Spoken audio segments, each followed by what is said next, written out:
قنبلة الشوكولاتة التركية على الطريقة التركية الأصلية راح نحتاج إلها نصف كوب ماء دافي مع نصف كوب صغير زيت مع معلقة سكر كبيرة ومعلقة فانيلا وكوب ونص طحين. راح نخلطهم مع بعض منيح ليصير معانا تقريبا القوام مثل هيك.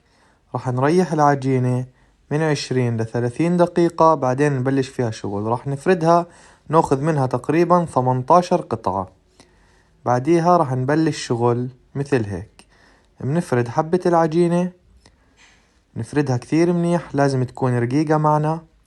بعدين راح ناخذ معلقة من الشوكولاتة، أي نوع شوكولاتة أنتو بتحبوه، راح نسكرها مثل هيك.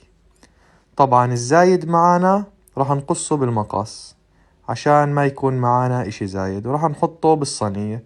بنفوتها على الفرن على درجة حرارة 220 لمدة 6 دقائق، وألف ألف صحة وهنا.